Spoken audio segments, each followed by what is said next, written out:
ভাই অন্যের সম্পদ ভোগ করা যে হারাম এটা তো আমরা সবাই জানি, প্রশ্ন করার দরকার হয় না। কত বেশি ভয়াবহ সেটা প্রশ্ন করতে পারেন। নবী করিম সাল্লাল্লাহু আলাইহি সাল্লাম বলেছেন সাহাবীদেরকে, আতাদরুনা মানিল মুফলিস, তোমরা কি জানো মুফলিস মিয়া কে? মুখলিস না, মুফলিস। তো সাহাবীরা বললেন যে ইয়া রাসূলুল্লাহ, মুফলিস আমাদের মধ্যে আল মুফলিসু ফিনা মাল্লা দিনারাহু ওয়ালা দিরহামা, মাল্লা দিনারা লাহু ওয়ালা দিরহামা। আমাদের মধ্যে মুফলিস বলি আমরা ওই ব্যক্তিকে, অভাবী ভিখারি ওই ব্যক্তিকে বলি যার পয়সা কড়ি নাই। মুফলিস মানে অভাবী ভিখারি। তখন নবী সাল্লাল্লাহু আলাইহি সাল্লাম বলেছেন, না, আমি এই মুফলিসের কথা বলি নাই। তোমাদের মধ্যে আসল ভিখারি, আসল অভাবী হলো সে, যেই লোক অনেক কোরআন তেলাওয়াত, অনেক তাসবিহ তাহলিল, অনেক জিকির আজকার, অনেক ওয়াজ শোনা, ওয়াজ করা, অনেক নামাজ রোজা, অনেক ইবাদত বন্দেগী সে দুনিয়াতে করছে, করে এগুলো নিয়ে আল্লাহর সঙ্গে সাক্ষাৎ করতে গেছে, মুছে তেল দিতে দিতে, হ্যাঁ জান্নাতে তো যাচ্ছি, এবার এত আমল নিয়ে আসছে। এরপরে সে ওই আমলের পাহাড় নিয়ে হাজির হওয়ার পর দুনিয়াতে কারোর আইল ঠেল ছিল, কারোর জমি মারছিল, মাপে কাউকে ওজন কম দিয়ে দিছিল, দোকানদার ছিল, সরকারি অফিসে চাকরি করছে, ঘুষ খাইয়া ফাইল আটকায় দিছিল, ঘুষের কারণে ফাইল আটকায় দিছিল। এরকম ভাবে কারোর এলাকাতে, কারোর জমিতে গরুটা বান্ধি তার ফসলটা খাওয়াই ফেলছে। যেখান থেকে যেমনে পারছে, যারা যেমনে পারছে ল্যাং মারি মারি মানুষের সম্পদ অন্যায় ভাবে আত্মসাৎ করেছে, এবং আরো বিভিন্ন ভাবে মানুষকে অপমান করেছে, মানুষের হক নষ্ট করছে। এই লোকগুলোর সব সেদিন উঠবে কিয়ামতের দিন, এসে বলবে, আল্লাহ এই লোক তো মাশাআল্লাহ অনেক আমল টামল নিয়ে হাজী সাহেব, গাজী সাহেব, হুজুর সাহেব সাজিয়ে আসছে, ভালো কথা, আমার একটা পাওনা আছে তার কাছে, আল্লাহ দুনিয়াতে পাই নাই, আজকে তো সব বিচার হবে। তখন আল্লাহর কাছে সেদিন যখন বিচার দায়ের করা হবে, আল্লাহ বলবেন, মামলা তো সত্য, তাহলে এবার আজকে সেই জিনিসটা আর ফেরত দিতে পারবা না, তোমার আমল থেকে এই পরিমাণ তাকে দেয়া হবে, দিয়ে দিবেন তাকে, চলে যাবে সে, আরেকজন আসবে, নেক্সট তাকে দেয়া হবে, এভাবে দিতে দিতে তার সমস্ত কষ্টের করা আমলগুলো সব শেষ। এরপরেও তার পাওনাদার রয়ে গেছে, এবার আল্লাহ তাআলা বলবেন, পাওনাদারদের পাপের বোঝা তাহলে তুমি নাও বিনিময়ে, সেগুলো এবার নিতে নিতে তখন জাহান্নামের দিকে উষ্ঠা মেরে ফেলে দেওয়া হবে। আমলের পাহাড় নিয়ে যারা আহলাদে আছেন, লম্বা দাড়ি আছে, টুপিও আছে, মসজিদেও যান, তাসবিহ তাহলিল করেন, নামাজ কালাম পড়েন, তো মানুষের হক মারেন। কথা বুঝছেন না, বুঝেন নাই? এই লোক জান্নাতি না জাহান্নামী? কথা বলেন, জান্নাতি না জাহান্নামী? নবীজির হাদিস থেকে বোঝা গেল এই আমলের পাহাড় কুলাবে না যদি বান্দার হক নষ্ট করেন। মুস্তাদে আমাদের একটা হাদিস আমি প্রায় শুনি, নবী সাল্লাল্লাহু আলাইহি সাল্লাম বলেছেন, কিয়ামতের দিন 3 ধরনের মামলা আল্লাহর কাছে উঠবে বান্দার। কয় ধরনের মামলা ভাই? 3 ধরনের মামলা। এক ধরনের মামলা হলো আল্লাহবাদী মামলা, আরেক ধরনের মামলা হলো বান্দাবাদী মামলা, আরেক ধরনের মামলা হলো সবই আল্লাহবাদী মামলা। মূলত একটা হলো বান্দার হক সংশ্লিষ্ট, একটা হলো আল্লাহর হক সংশ্লিষ্ট সাধারণ ইবাদত বন্দেগীতে, আরেকটা হলো শিরিক সংশ্লিষ্ট। বড় শিরিক করে গেছে, আল্লাহর সঙ্গে পার্টনার সাব্যস্ত করে গেছে, আল্লাহর একত্ববাদ বিশ্বাস করে নাই, আল্লাহরে সিজদা করছে, কবরে মাজারে গিয়েও সিজদা করছে। এইরকম শিরকি কাজ যারা করছে, তাওহীদ বিরোধী কাজ যারা করছে, বড় শিরিক করেছে, এই মামলার কোনো শুনানি হবে না। বিনা শুনানিতে, বিনা বাক্যে সোজা জাহান্নাম অনন্তকালের জন্য। আল্লাহ তাআলা আমাদেরকে হেফাজত করুন, বলেন আমিন। দ্বিতীয় মামলা হলো আল্লাহবাদী মামলা, মানে আল্লাহর ইবাদত বন্দেগীতে ত্রুটি করছেন, বিচ্যুতি করছেন, রোজা রাখছেন ঠিক মতো রাখেন না, নামাজ করছেন ত্রুটি হয়েছে, এইগুলো আল্লাহ তাআলা চাইলে বান্দাকে বলবেন যাও মাফ করে দিলাম, আর চাইলে শাস্তি দিয়া পরে আবার মাফ করবেন এক সময়, ঈমান যদি থাকে। আর 3 নম্বর মামলা হলো বান্দাবাদী মামলা, মানুষের হক নষ্ট করেছে। এই মানুষের মামলা সম্পর্কে আল্লাহ বলবেন, এটা আমার এখানে শুনানি হবে না, শুনানি হবে ওই ব্যক্তির কাছে যার হক মেরেছো। সে যদি বলে আল্লাহ আমি ছেড়ে দিছি তো দিছি, কিন্তু সেদিন এমন একদিন, ওই দিন বাপ ছেলেকে ছাড়বে না, স্বামী স্ত্রীকে ছাড়বে না। ইয়াউমা ইয়াফিরুল মারউ মিন আখিহি, একজনকে দেখে আরেকজন পালাবে, কেউ কাউকে ছাড়বে। তাহলে দুনিয়াতে বাবারে, ভাইরে, অন্যের হক যদি মেরে থাকেন, কোন ইবাদত গুজারে করাবে না, কোন আমলে করাবে না, আল্লাহর কসম। কোরআন হাদিস একেবারে স্পষ্ট বলেছে ব্যাপারে কোন লোকচুরি নেই। মানুষের হক মারলে, মানুষের হক যদি আটকে রাখেন, স্বয়ং আল্লাহ রাব্বুল আলামিন সেটা মাফ করবেন না। এত ডেঞ্জারাস বিষয়। অনেক নফল আমল না করে মানুষের হকটা আদায় করেন। 2টা হকের কথা সব জায়গায় বলি আমি।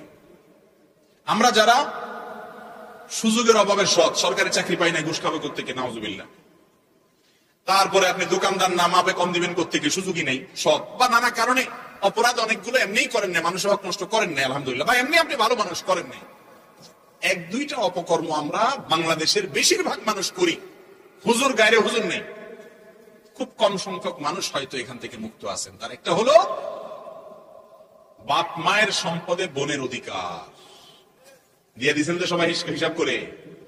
ঠিক করতে তো পয়সা লাগে না, এখন আর ঠিক হয় না, সব চুপ হয়ে গেছে। বাপ মারা গেছেন, বাপের সম্পদে ছেলে হিসাবে আপনার যেরকম হক আছে আপনার বোনের আছে না নাই, দিয়া দিচ্ছেন হিসাব করে। কোরআন যতটুকু দিতে বলছে ততটুকু। এরকম বাপের পুত মায়ের পুত থাকলে আর দাঁড়ান দেখি দু চারজন, দাঁড়ান দরকার নেই, খুব কম দাঁড়াবেন, আমি বুঝে শরম দিতে চাই নাই, আমি বোঝার জন্য বললাম। যারা দেন নাই খুব সোজাবাত শুনে রাখেন, বান্দার হক নষ্টকারীদের মধ্যে এরা সবচেয়ে ডেঞ্জারাস। কারণ আত্মীয়র হক নষ্ট করা, রক্ত সম্পর্কীয় আত্মীয় বোনের হক নষ্ট করা, বাইরের লোকের হক নষ্ট করার চেয়ে অনেক বেশি ভয়াবহ। কিন্তু আমরা দেই না, বোনদের হক দেই না। কেন? আবার মাসালা বানাইছি নিজেরা, বাপের বাড়ির হক নিলে হয় না। নোয়াখালীরা কয় কি হয় না, মানে সয় না আর কি, সত্য কথা। এই নোয়াখালীর এলাকাতে কয় বাপের বাড়ির হক নিলে কি কয় হয় না। আমরা তো বেরিয়ে মানুষ, আপনার জানেন তো, সয় না বলে কি বাটপারি মাসালা চিন্তা করেন। একই বাপের সম্পদ আপনি ছেলে আপনার সইবে, উনি বোন উনি নিলে ওনার সইবে না। বাহ, মানে কিভাবে সম্পদ মারতে হয়, মাসালা কেমনে বানাইতে হয়, ইবলিস বানাইছে এই মাসালা। ভাইরে, বোনদের হক দিবেন তো ইনশাআল্লাহ। যুবকরা প্রতিজ্ঞা করেন, রিজিকের মালিক আল্লাহ, এটা দিয়ে দিলে যে আপনার কমে যাবে তা না, আল্লাহ আপনাকে আরো বাড়িয়ে দিবেন ইনশাআল্লাহ। ঠিক না ঠিক?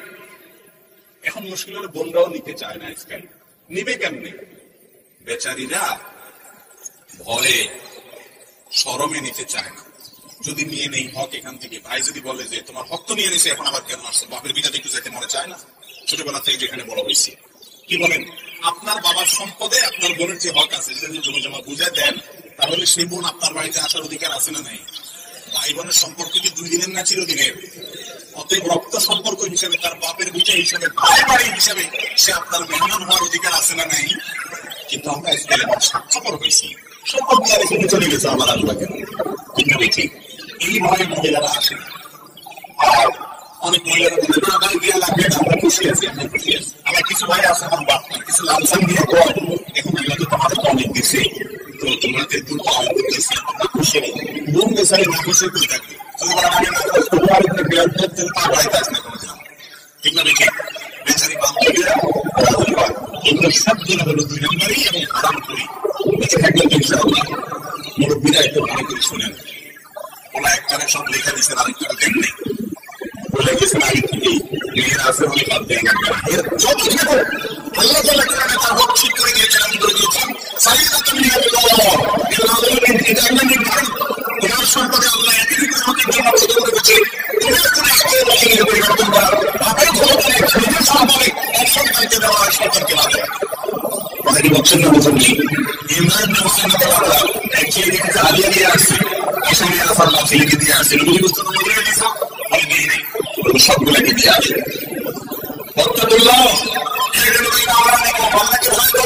সন্তানদের ধানের ক্ষেত্রে যা বলেছেন এটাকে ঠিক রাখা, ইনসাফ করা। কিন্তু এই একটা জায়গায় আমরা এই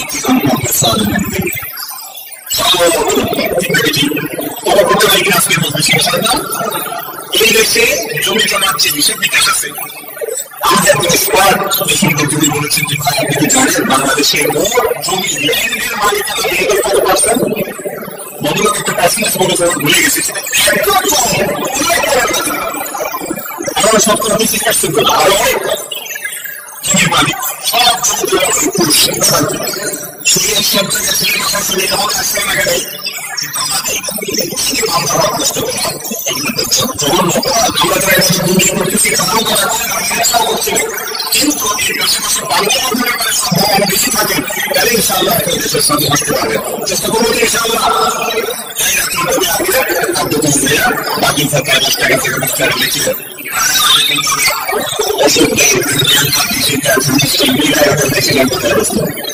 তাই সবাই কিন্তু আজকে আলোচনা বিষয় ছিল ইনশাআল্লাহ